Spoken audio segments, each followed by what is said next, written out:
Hello and welcome everyone to the Asia Society Policy Institute's webinar on Bangladesh after the war, Democracy, Reform and Foreign Policy Outlook. I'm Farwa Aamer, the Director of South Asia Initiatives here at ASPI in New York. Last week, Bangladesh concluded one of its most consequential elections in decades, held in the aftermath of the student-led July 2024 uprising. The Bangladesh Nationalist Party, or BNP, secured a comfortable majority, paving the way for Tarique Rahman to assume the office of Prime Minister. With nearly 60% voter turnout, the electorate signaled its readiness to usher in a new political chapter and to redefine the contours of democratic governance in the country. Mr. Rahman, son of late Prime Minister Khalda Zia, returned from self-imposed exile in the UK just weeks before the vote. As he steps into a leadership role and a new cabinet is sworn in, the political landscape is also being reshaped by the presence of Jamaat Islami as the main opposition party. At the same time, the newly elected government faces significant and immediate tests, including the implementation of the July National Charter, which saw support in a referendum held alongside the general election. Just 1 week on, several pressing questions demand our attention. What do these results signal about the future of democratic governance in Bangladesh? How will political leaders respond to the expectations of a mobilized youth population? And how might a new administration recalibrate Bangladesh's regional and global engagement? To help us unpack these issues, I'm delighted to be joined by an outstanding panel. We have with us Dr. Sreeradha Datta, Professor of International Affairs at OP Jindal Global University and non-resident senior fellow at the Institute of South Asian Studies at the National University of Singapore. Ambassador Shahed Akhter, Bangladesh's former ambassador to Spain, Thailand, and Cambodia, and Zafar Sobhan, editor of Counterpoint. Thank you all for being here. A couple of brief housekeeping notes before we begin our conversation. I'll start with some opening questions for our panelists, and at about the 45-minute mark, we'll open the floor for audience Q&A. So please submit your questions through the Zoom Q&A box in front of you, and we'll do our best to address as many as possible through the course of our discussion today. So with that, let's just get started. I'm curious to hear from all of you.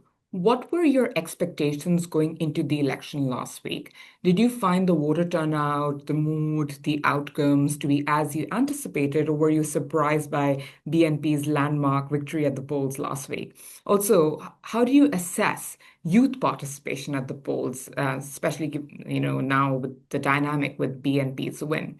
So if I could have Zafar, you respond to this, and then Sreeradha and Ambassador Akhtar. Over to you. Okay, thank you very much, Farwa.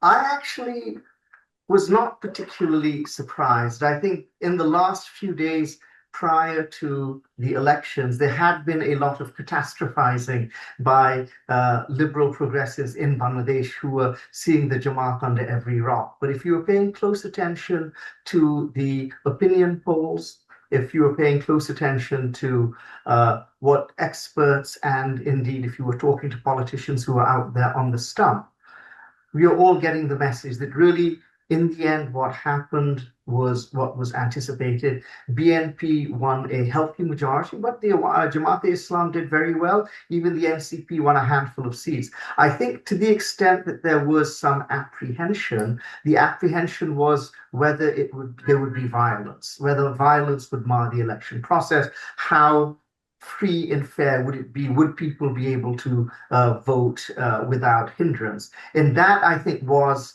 I wouldn't say it's a surprise, but I think we're all very pleased that our worst fears, as far as that was concerned, were not realized.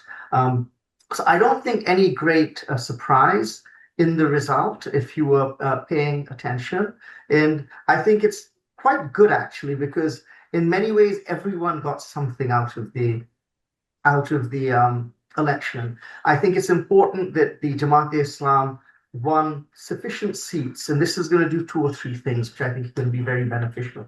The first is they have a large enough plurality or a large enough minority within the parliament to keep the BNP honest. I think had the BNP won 250 plus seats, that would have probably not led to a good dynamic in the parliament. Second, the Jamaat won enough seats so that they were encouraged or inclined not to question the results and have essentially accepted them. And then thirdly, I think it will encourage them to take their opposition to parliament rather than to the streets. So I think all of us can be encouraged, quietly encouraged by the way the elections went. They were very calm, quiet, efficiently managed. And I think now we're all looking forward to the restoration of democracy. We've had this 1.5 year interregnum period under the interim government, but my sense is that Bangladesh is very much now ready and eager to return to democracy. I think the 1.5 years was very much the outer limit of what the Bangladeshi people would have been willing to accept. And now that we have an elected government in place, we're very hopeful that many of the problems which have bedeviled us over the last year or so, well, they're not necessarily going to be solved, but we can start the process of resolving them. Thank you very much, Zafar. Sreeradha, do you agree with Zafar's assessment? Absolutely, fully. But the only thing is, sitting in Delhi till December, there were too many, and not only just Indians, but there were Bangladeshi, analysts who were saying that they don't know whether the elections will actually happen. Lots of skepticism about whether interim will actually go through with it and all of that. And also, so since I was planning to be there, many warned me about what Zafar referred, that anticipation of violence. There was whole kinds of speculations going on. But I was there physically, and I saw it was.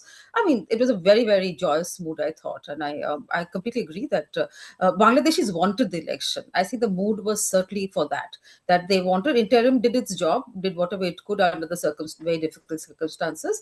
But now the nation was prepared for elected government. And I think, again, the election campaigns were very well edged out, I thought. Didn't also hear anything negative, really. I mean, usually in South Asia, we see a lot of personal attacks happen. I didn't see so much of that. So I thought it was, and also the India factor, as we all know, that wasn't really a factor in the election campaign, at least.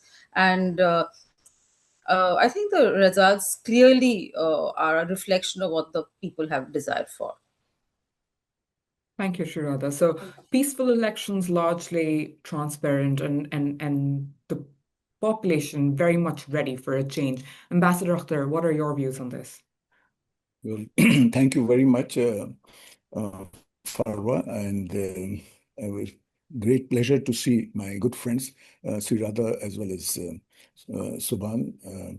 And I think both of them are authorities in their own field, especially the elections. As I see, from my perspective, I think I agree with both of them, their interpretation. But let me dwell the outcome of the election and then go back towards the election.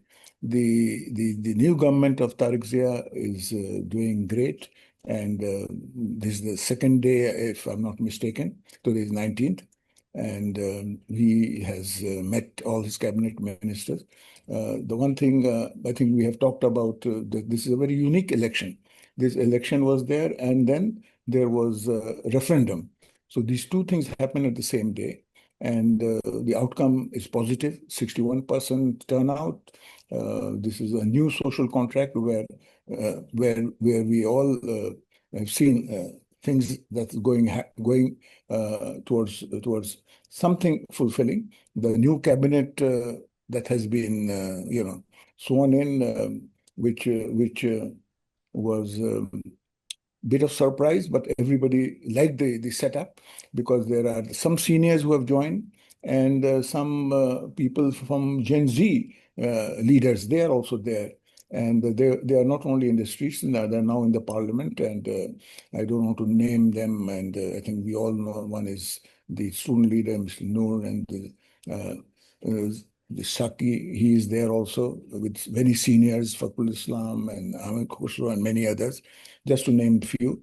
At the same time, I see that the founders of this BNP party, Shahed Rahman presidency, I had the opportunity to serve the government, including Prime Minister Khaleda Zia time also. And now I look at it as a third wave for Bangladesh's democracy. The government just occupying office and rebuilding the state from the ruins of the last 15 years, as I see it, because there's a legitimacy here, it's a dual, to root out the landslide victory that has mandated and anchored in the July National Charter, which I think BNP and all parties have, and they discuss this subject.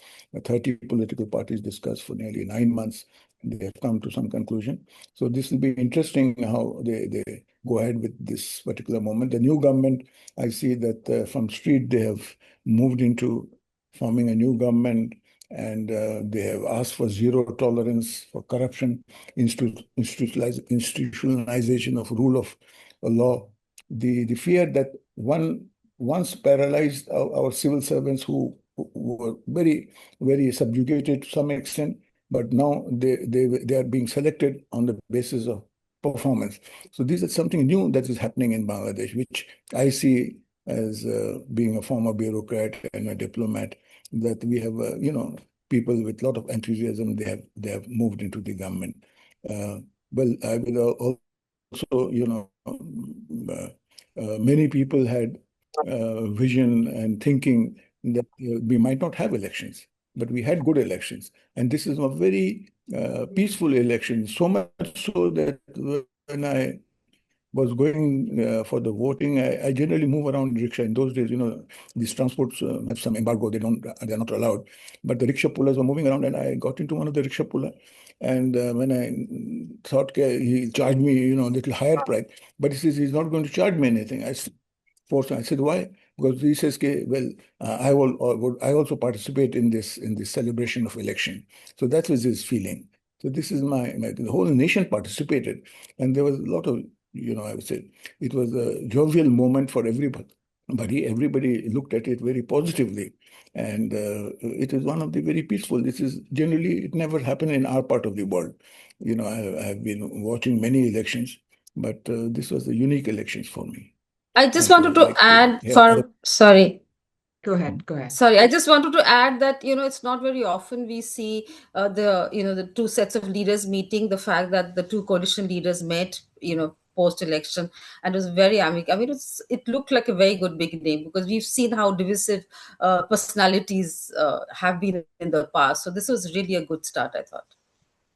Okay, wonderful. These are all very positive assessments. Good to hear that on the ground the mood was positive. It was one that was wanting change, and the early days they're showing us that it is moving towards a trajectory that would welcome the population's demands or will see to the needs of the people. And speaking to the needs of the people, and Ambassador Akhter spoke to it a little bit, which is the July National Charter, which ran parallel to the polls. Zafar, if I could come to you to help us kind of unpack the constitutional reforms that the charter proposes, what exactly is this charter about?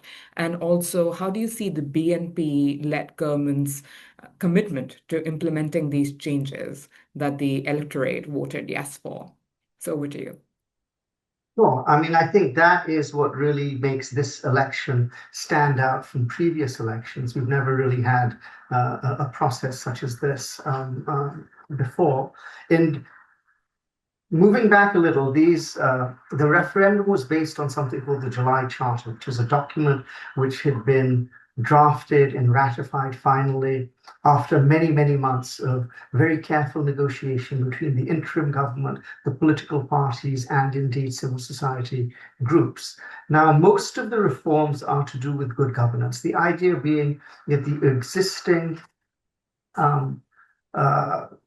laws on the books, the existing constitution, do not sufficiently protect the Bangladeshi people from the danger of dictatorship and the danger of authoritarian rule, which is what we saw in, to be frank, not just in the last 15 years of the Awami League rule, but really ever since we have been an independent country. We're talking 51 years, 52 years now, 54 years, sorry. So the reforms are to do with, for instance, one is the reinstitutionalization of a caretaker government. One is to do with the formation of an upper house based on proportional representation. And then the others have to do with issues such as limiting the prime ministers to 2 terms in office, having a deputy speaker of the House picked out from the opposition, increasing the powers of the presidency. So all with an eye to what we think would be good governance and making really the governance of Bangladesh work better. Now, there was a little bit of controversy on the day of the swearing in because the idea had been bruited that the members of parliament would also swear in as members of the Constituent Assembly. And they would form a Constituent Assembly to pass these constitutional provisions in the referendum into law. Now, the BNP declined to do this. I don't think, however, that that's necessarily a bad thing. Their position is that Constituent Assembly doesn't really have any basis in the laws of the land. Once the parliament is sitting, then they can, as a parliament, form a Constituent Assembly, and then the Constituent Assembly can pass the provision. So it's really kind of a matter of procedure rather than anything else. It is true that there is concern that the BNP is not as wedded to the reform process is the other political parties, as indeed you could argue the other people of Bangladesh, because the reform package did get a healthy majority in the referendum. That said, if you look at the BNP's own commitments vis-a-vis their own agenda, most of that really falls in line with what we're seeing. So I don't think we're going to see that much difference. The one area of difference we will see, I think, is the BNP is not in favor of an upper house based on proportionate representation. And so there may be some debate and pushback on that particular issue. The other issues, I would imagine, especially in light of how comprehensively they've been passed, will probably go through and the BNP will sign on to them. Because at the end of the day, I think what we're seeing, and Sreeradha had mentioned this, is we have a new atmosphere of comity and cohesiveness and cooperation. And I think the BNP is going to try its best to maintain that. And I think part of maintaining that with the opposition, especially the NCP, which is the student party or the student-led party, is really to sign on. So it remains to be seen how the chips are going to fall in the coming months. But my sense is, other than the upper house based on PR, I would expect to see most of the other provisions within the July Charter, which form the basis of the referendum, passed into law within the next 180 days. Thank you, Zafar. That's very helpful, and thank you for unpacking these. And it's good to know that there is, in general, alignment with what the new government foresees doing and with what the July National Charter proposes, because I understand that's very important to the students. And their sort of voting has been largely in favor as well. So, Sreeradha, I want to come back to you and talk a little bit about the Bangladesh-India relations. You mentioned briefly that there was no animosity during at least the campaign bit, but difficult period for India-Bangladesh ties post Hasina for the past 1.5 years. Prime Minister Modi was one of the first leaders to, however, congratulate BNP and Tarique Rahman on the win. And the External Affairs Minister of India, S. Shankar, had also met Rahman last year in Dhaka at the time of late PM Khaleda Zia's funeral. And India had conveyed an intent early on working with an elected government several times. We've heard that being reiterated. How are you looking at these relations between Dhaka and New Delhi now? Important neighbors, but Hasina remains in New Delhi. There are other challenges. Water sharing is a challenge, and BNP has campaigned on ratifying the 1997 UN Watercourses Convention for fair water sharing. Also, Tarique Rahman has put forward a Bangladesh before all sort of an approach to governance. So how do you think Rahman will approach the relationship with India? And do we see a potential reset? But more importantly, also, what will be India's next moves? So over to you.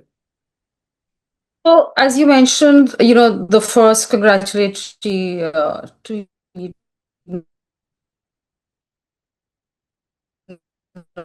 note and conversation, and of course the fact that not only leader of the opposition but other leaders too. Invitations have been given on both sides. Prime Minister Modi has requested him to bring his family to India. I think Prime Minister Rahman's also done the same to Prime Minister Modi. So it's been a good beginning. The mood has been really nice, which is very different from what the mood was in the earlier interim phase. Now the difficult bit is, and I think, as I mentioned earlier, there was social media has been in a mess on both sides of the borders. The kind of hysteria and hyperbole which we need to ignore. There has been a few instances, of course, in between which also set the mood away, which was the cricket and all of that. But hopefully, we overcome that phase now. What I would actually want to see is, a dialogue between the two sides, because there is so much that we can do together. Yes, of course, we are neighbors. There are going to be underlying differences and other factors, but let's converge on the commonalities and the things that we can do for each other. I think that's the first step forward. There will be issues, and I think both sides, our concerns, our red lines must have been conveyed. It's not that Bangladesh is not aware of our concerns. And similarly, I think India also knows what is important to Bangladesh. I would actually say at this point of time, economic stability is something that Bangladesh will really focus on, and I think India is a good partner for that. The difficult bit is, and I have absolutely no, qualms to say this. I think BNP is very much on board in wanting to work. I think both election manifesto and whatever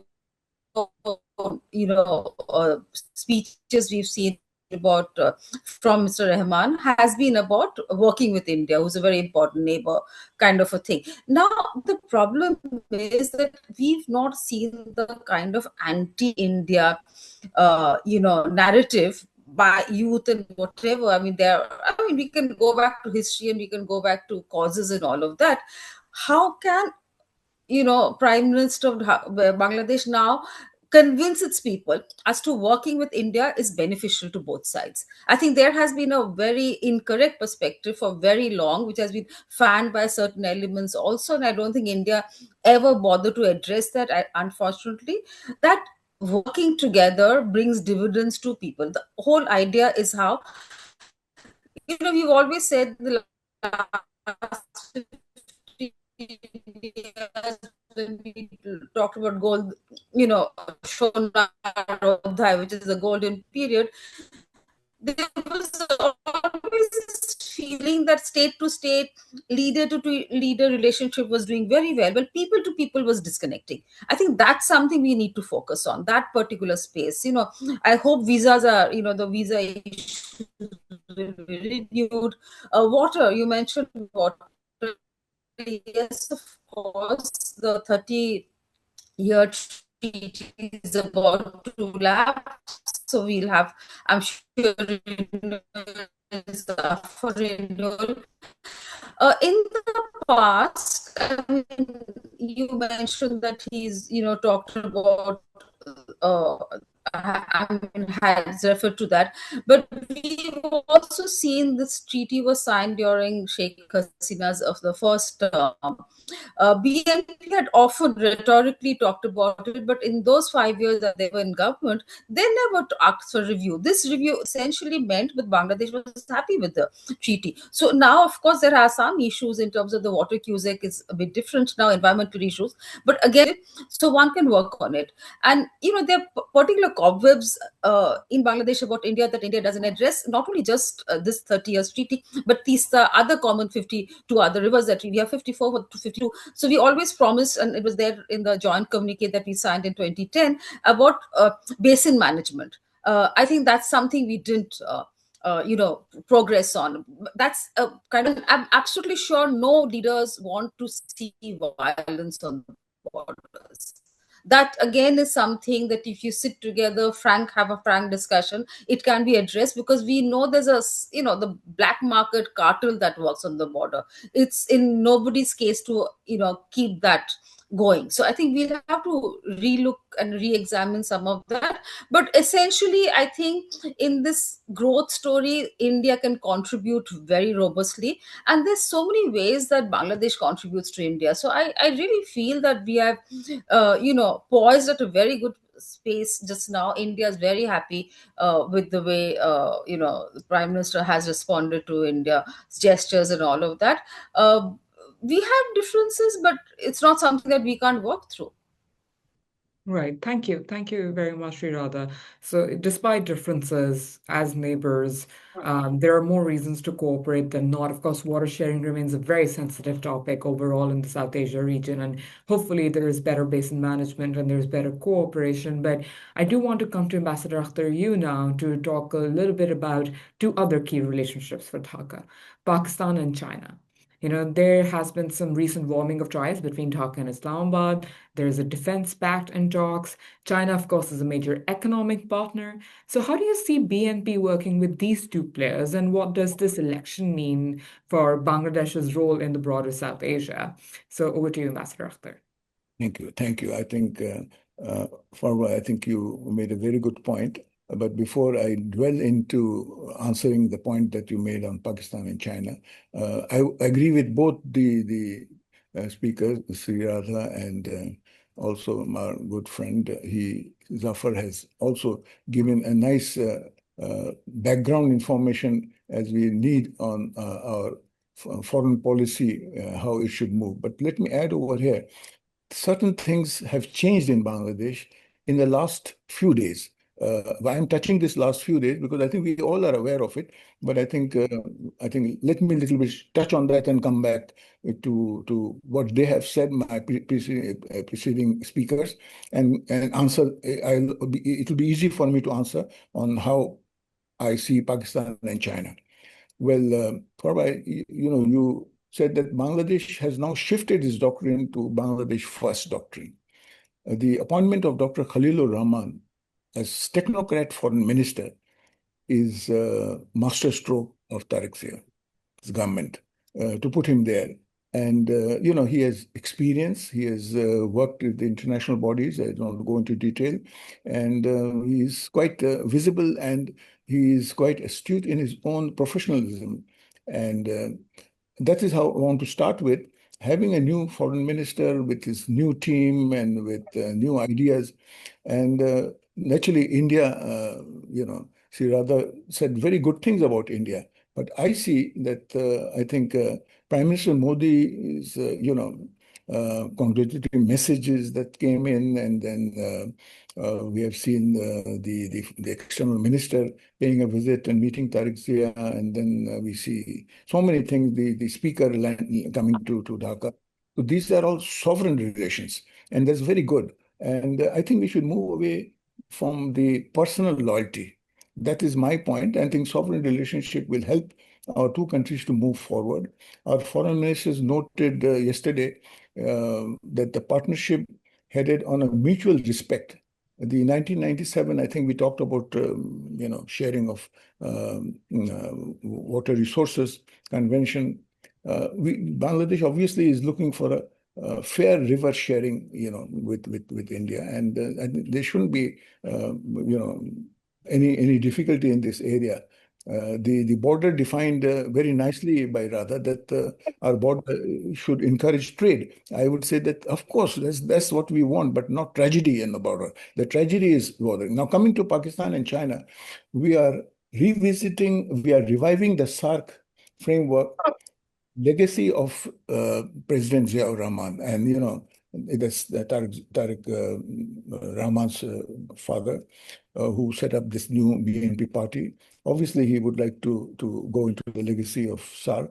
Other normalization with Islamabad is for the regional logic and define diversification strictly on technical and non. We are not campaigning anything that will align us, in a different way. But I think this is what the people want.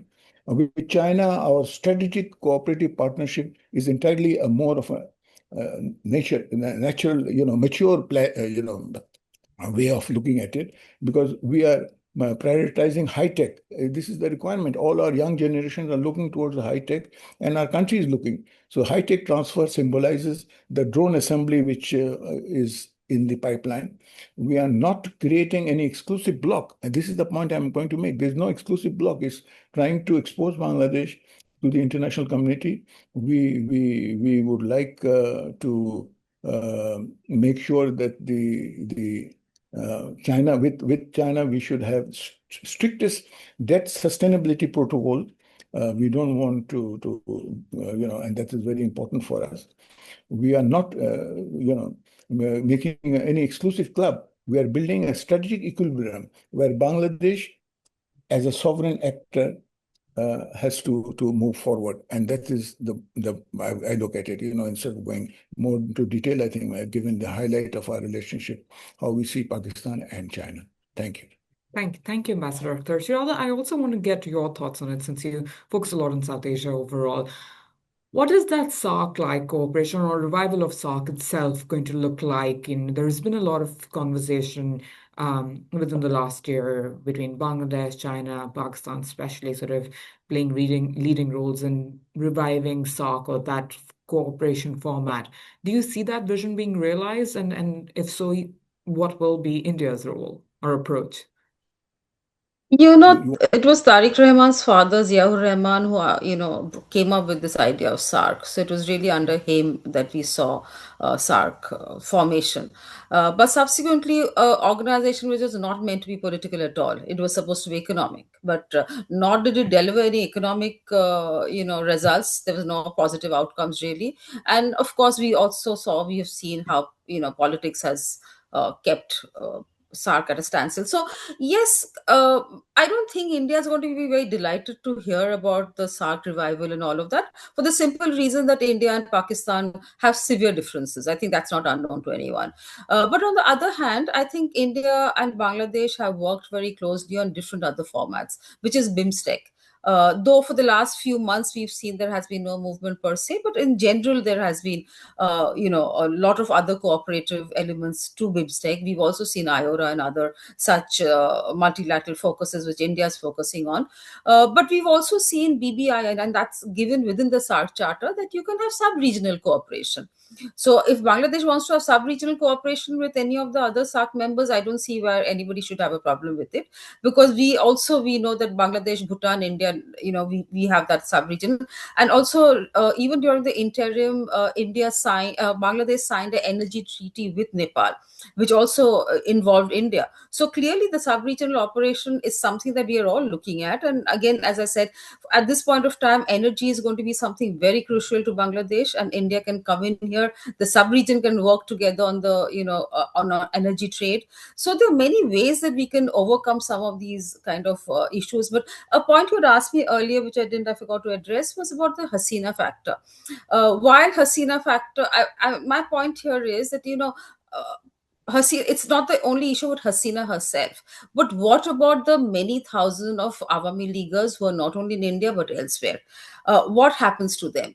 How does this, pan out? I think that's a question that India will also have to consider. I think it's a question that Bangladesh also will have to consider, because to keep that entity completely in a state of denial is not something that will can continue forever. So I think that's going to be a more tricky bit. And the point that I made in the first instance was, while Tarique Rahman is saying all the positive things, but he also has to convince Bangladesh that working with India is win-win situation for all.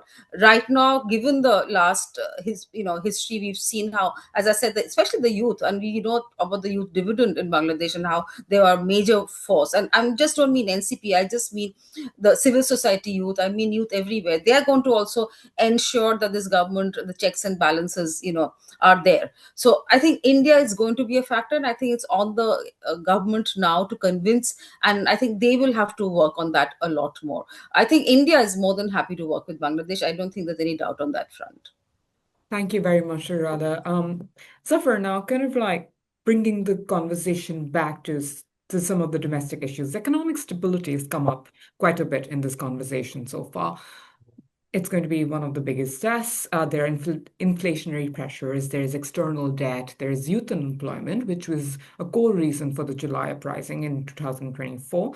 How do you see BNP, its new government, fixing the economy and making it more inclusive as well while they do so. And not to mention, this is the year Bangladesh is also set to graduate from its LDC status.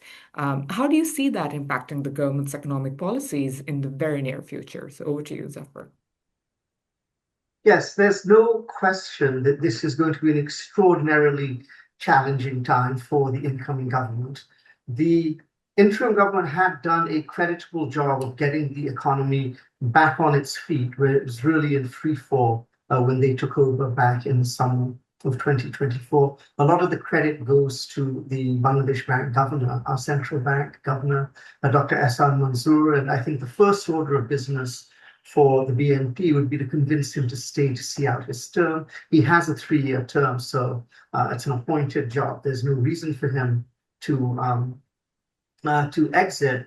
But I think they will have to convince him that he will continue to have a free hand and continue to have a fair measure of independence. Because, of course, in the past, what we have seen is the central bank governor has not operated with a great deal of independence from the finance ministry. And that, of course, has led to all of the economic problems which Bangladesh is facing right now, which, are quite recent. I mean, Bangladesh was a big success story economically for many, many years. We showed very steady growth for decades. And it is forgotten that I think the first half of the first 10 years or the 15 years the Awami League were in power also showed good economic growth. It was only in the last 5 years really that we really started to feel the pinch of the rampant cronyism, rampant corruption, the number of non-performing loans shot through the roof. We had entered into a number of disadvantageous energy and other financial deals. And so that's really what we're dealing with now. So it is a big challenge. I think here Tarique Rahman has a good team in place. He has Amir Khusru is the incoming finance minister, and that had been widely anticipated. He's a very able politician. He's a very able economist. He has previously served as the commerce minister in the last BNP government just 20 years ago.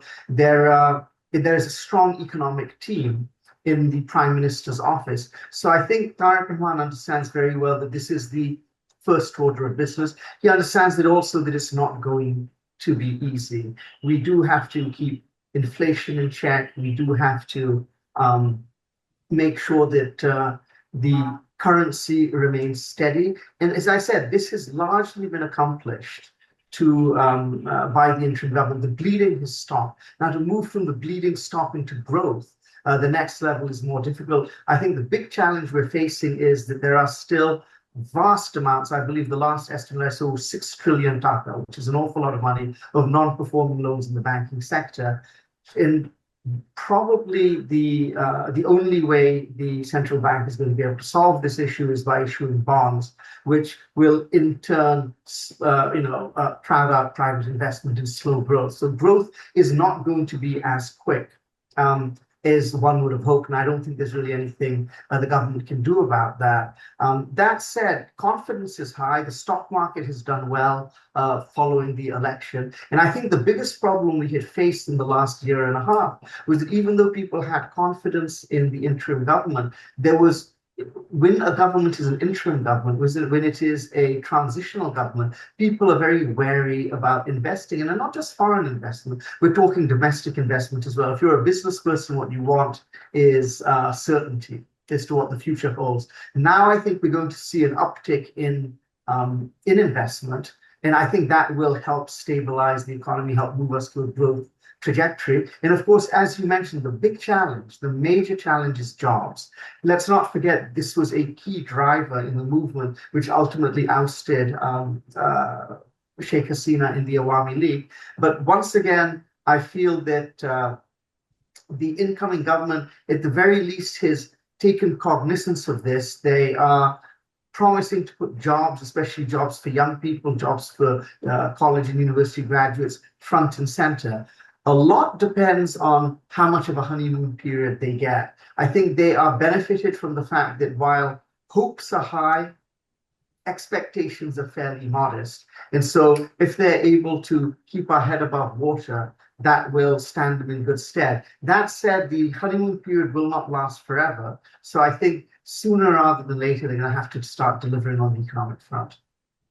Well, thank you, Zafar. I think, yes, completely agreed. For any new government, let alone Bangladesh, this is a challenge. Your first 6 months, they are going to be a test for how you perform for the next 6 months. And that will also kind of shape expectations of the population as the government kind of makes the right moves. If, as you say, the team, the economic team being put in place is that's coming together in a nice manner. There is cognizance of the challenges, and youth unemployment is very much a recognized factor, and there are likely going to be policies in place to provide sort of a system where the youth flourishes. So again, I think we'll have to have another conversation about 6 months or a year, because some of these changes take very long. None of them can happen overnight, but where do we stand with this government and economic stability? But also, if we can just stay on this topic of economics, there has been some relief on the US reciprocal tariffs for Bangladesh. There is also provision for zero tariffs on certain clothing and textile goods made with US cotton and man-made fiber. Now, the garments industry is sort of like the backbone for Bangladesh economy. So this all is positive news. But how do you read the deal with the United States? And how do you see the future of US-Bangladesh ties in general? Okay, well, the US trade deal, which you alluded to, has been very much discussed. And there are two distinct schools of thought. See, one school of thought feels that it is a very one-sided deal, and it really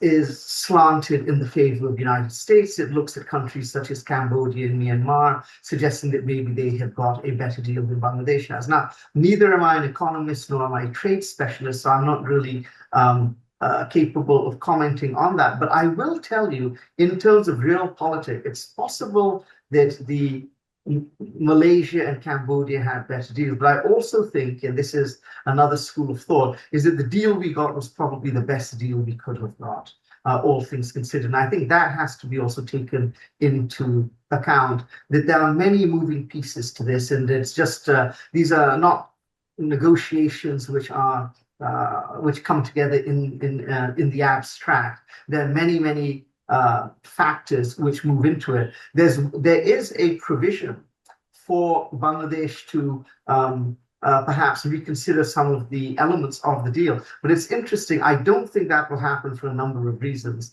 Reason number one is I think it's clear that during the course of this negotiation, the BNP were part of that negotiation. It's not as though they were shut out. The principal person negotiating the deal is in fact now the new foreign minister. And so I think that also gives an indication of where the incoming government is going to stand. But finally, if you look, there's just yesterday a letter issued by President Donald Trump to Prime Minister Tarique Rahman, a letter of congratulations on his election win, where he alludes to the trade deal and how happy he is with it. So I think now that means that really the die is cast for Bangladesh. I don't know that there's any real way to walk it back.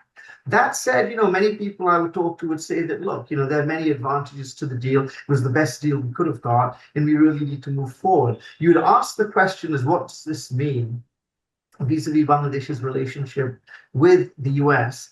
I think it is interesting, and what we've noticed under the Trump administration is that the relationships the US has with other countries are largely transactional. And so I think we understand that. We understand that it's going to be a question of, what can we give? And so that is why you see a lot of agreements to buy US energy, you see agreements to buy US planes, you see agreement to buy US cotton and US soybeans. And so we are trying to do our best to hold up that element of the bargain. And I think that is the name of the game. I think as long as President Trump remains in office, we're going to see that is how America approaches its relations with countries such as Bangladesh. And this is a new reality which we really have to get used to. Of course, and this is something which Ambassador Shahed had alluded to earlier, is that Bangladesh is in the position where we really have to balance out our relationships with all of the countries. And this speaks to Sreeradha's point as well. We have to, of course, take into consideration our relationship with India, China as well, Japan, Russia. So we have very little room for maneuver. And I think that is going to be a big challenge of any government. In that context, I would agree with the ambassador when he says that the appointment of Dr. Khalil as the foreign minister was a masterstroke. I think here we have someone who is very able, who is very adept in navigating this geopolitical fault lines, and so he's really one of the. I can't think of anyone in the BNP party who would probably be able to play that role with as great an aplomb as he. So, absolutely. Thank you, Zafar. So days of pragmatic foreign policy making ahead for Bangladesh, hopefully, but this big balancing act, which you pointed out, Zafar, which is something that is, very common for our part of the world, like South Asia, and also extending it to Southeast Asia. How do you balance between not just your neighbors, but also the US and China, who are very much active in this part of the world? But if I could come to you, Ambassador, to get your thoughts on this, how do you see Bangladesh balancing between both the United States and China, trying to improve relations with the US vis-a-vis the trade deal, and China already quite present? And in addition to that, and we have one of the questions, and here's a reminder: we are going to start taking your questions. So please send in questions through the Zoom Q&A box in front of you, and we'll get to those right after I have Ambassador's response to my question here. But yes, so how is when you look at the interim government, there was a lot of movement toward the ASEAN, and it emerged as a foreign policy priority. So, how are key Southeast Asian partners reading the election results? There's a question about Bangladesh's relationship with Myanmar as well. So, if you can comment on that, Ambassador, over to you. Okay. I think uh, there's very little to add what Zafar and has mentioned our relationship with the United States. And let me also mention that Sreeradha also gave a very positive tone to her understanding with our relationship in trade and commerce. But I would add over here that I will address myself on I should center my response on the that Bangladesh has these few economic pillars which we have to take full advantage of. As rightly said, our relationship with the United States has matured into a strategic commercial realism. Strategic commercial. The U.S.-Bangladesh reciprocal trade agreement, I think we all know, and there is a lot of talk in our media and also media across our border, by securing zero tariff for our R&D products to U.S. in lieu of U.S. cotton. We have created circular trade. This is a circular trade to my mind. I'm not a big name economist, studied little economics. That will secure our exports with not only with the United States, and I would say that even the European Union will go ahead with our relationship for our export market, while opening our market. While opening our market. Now, Washington would always prefer a democratic Bangladesh. That's obvious. It's no longer a risk for them to be managed. But the most stable and anchor for their Indo-Pacific strategy. I would look at it from that aspect also. Regarding ASEAN, you asked question, drawing my assignment in Thailand, in Cambodia, in Malaysia. I can confirm that our Southeast Asian partners they see predictability in Bangladesh after the elections. We are accelerating our bid for sectoral dialogue partner with the ASEAN. Now, let me mention over here that we are already a member of the ASEAN Regional Forum, and this discusses all security issues and many other disaster management and everything. So we are already member, and we are no longer looking inward. We are looking eastward, and a bridge between the two, as I mentioned, two are economic blocks. Whether you look at SAARC or BIMSTEC or the ASEAN, these are big blocks. We have to develop these areas, and which is growing at a very slow pace. And there's a lot of potential to develop these two blocks. Bangladesh has moved, I would add over here, from a fragile transition to a sovereign transformation. That is my look, as I see it. And the government of Tarique Rahman administration understands that in 2026, foreign policy is an external phase of domestic reform. As you rightly said, the people of Bangladesh is the hopes and aspiration that they want jobs, they want better life, better living standard. For that, obviously, our trade and commerce is very vital. Whether we are discussing water sharing with India or high-tech trade with US, the new Bangladesh engages on the basis of mutual respect and sovereign equality. Mutual respect and sovereign equality. This is a new key point which we are emphasizing. We are emerging middle power. Our path is indigenous, inclusive, and irreversible in new, firmly set goals which we are going to achieve. Thank you. Thank you, Ambassador Akhter. I will now move towards a couple of questions that we've gotten. Sreeradha, if you can briefly comment on women's participation in this election and in politics in general. That's one question, but also there's another question for you, which is sort of polar opposite to that, and which is with regards to the relationship between India and Bangladesh. There's clearly a lot of interest there. Now, I think the question here is alluding to the domestic politics of West Bengal and the foreign policy of India overall. So how do you separate the two in order to make sure there is positive sort of reset in India-Bangladesh ties? So over to you to hear a little bit more about those two questions. About the women participation, first as candidates, I think there haven't been too many candidates, which is a pity. Jamaat had none. BNP had, I think, about 7, but 3 of them are in the parliament now. 1 full minister and 2 state ministers. So that's a good thing. But in terms of the polling booths, and I went around from morning till the voting time got over, which is 4:30, but I was roaming around. There were women visible everywhere.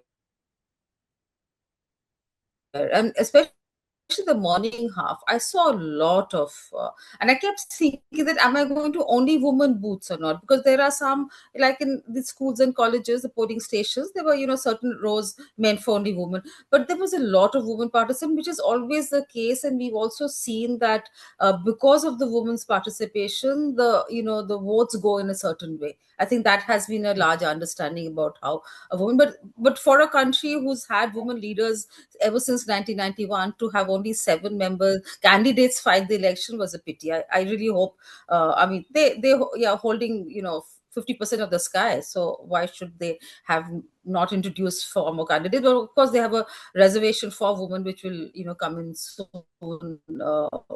Let's look at that.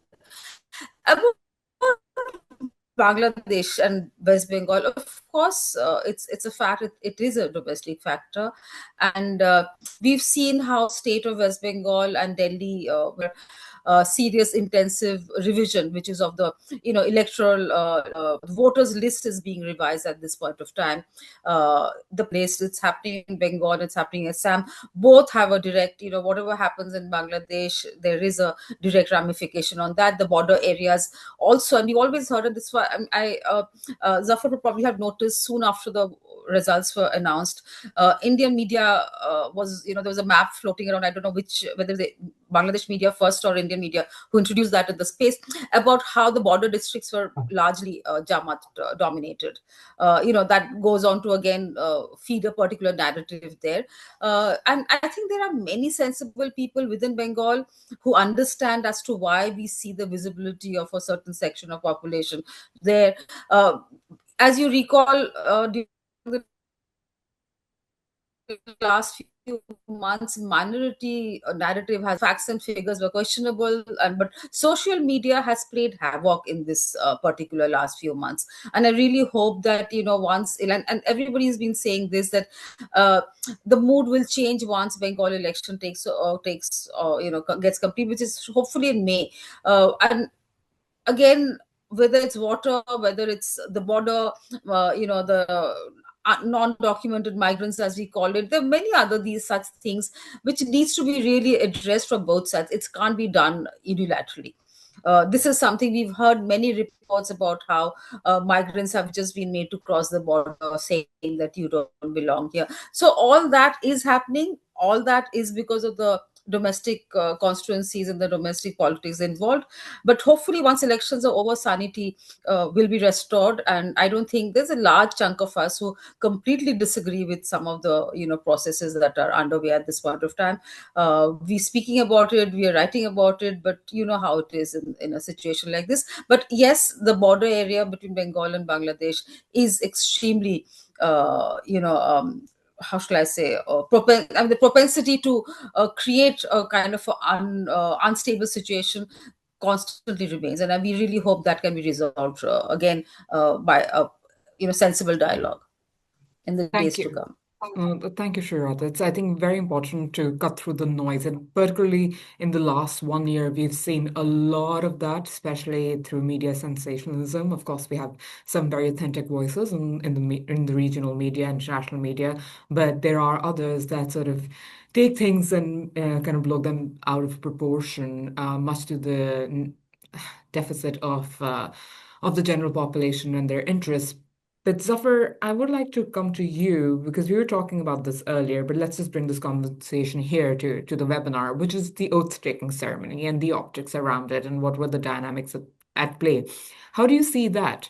Of course, there was regional presence. There was a lot of regional presence at Prime Minister Khalda Zia's funeral as well. And we talked about the region coming together, the solidarity and sort of support for this election that's coming up in Bangladesh, and now at the oath-taking ceremony as well. So we'd love to get your thoughts.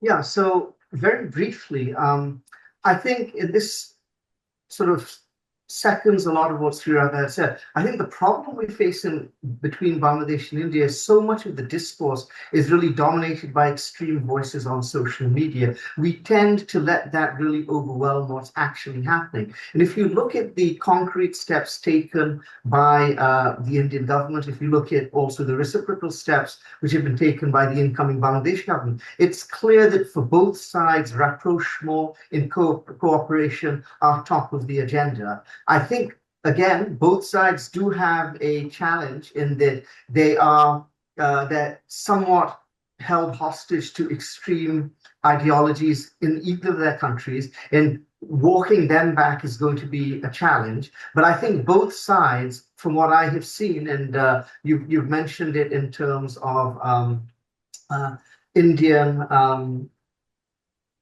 participation in the oath-taking, and of course, at the funeral of Begum Khalida Zia, who's Tarique Rahman's late mother. So I think it's very clear that the intention is there. And it is going to be tricky because, of course, there are domestic issues. So we've talked about the on the West Bengal side, you have elections coming up. And so, of course, Bangladesh remains a bit of a hot issue which can be used by certain political parties for domestic advancement. Similarly, in Bangladesh, playing the anti-India card can be an effective political tool. I think it was gratifying to see that none of the major political parties used it in their pre-election rhetoric, though of course you have provocateurs online who make a big deal of this. I'll finish by saying that opinion polls, though, have shown that when you ask Bangladeshis, do you want a good, friendly, cooperative relationship with India, the answer is 75% plus say yes. And indeed, that's the same number who say yes for good relations between Bangladesh and Pakistan. So for me, this is a really good sign. It shows the appetite among the general public for working together, for working as a South Asian community exists. Whether our leaders are able to deliver on this remains to be seen. Absolutely. I think there is need, there's always been a need, but now more than ever for regional cooperation. There's so many shared challenges, there's so many shared opportunities. As far as the political will exists to mobilize the right kind of effort, I think we could see South Asia's region prosper by setting up sort of mutually beneficial frameworks, and whether it's water, whether it's energy, whether it's economics, there are so many things that bind the region together. But we do have a hard stop, so I'm very cognizant of our participants' time. Thank you to Zafar, Ambassador Akhter, and Sreeradha for joining me today for this very insightful conversation. I've learned a lot. I hope our audience did too. To everyone who tuned in, thank you for your time. Thank you for your engagement. Please stay in touch with the Asia Society Policy Institute, subscribe to our newsletters, and stay tuned for more. Thank you.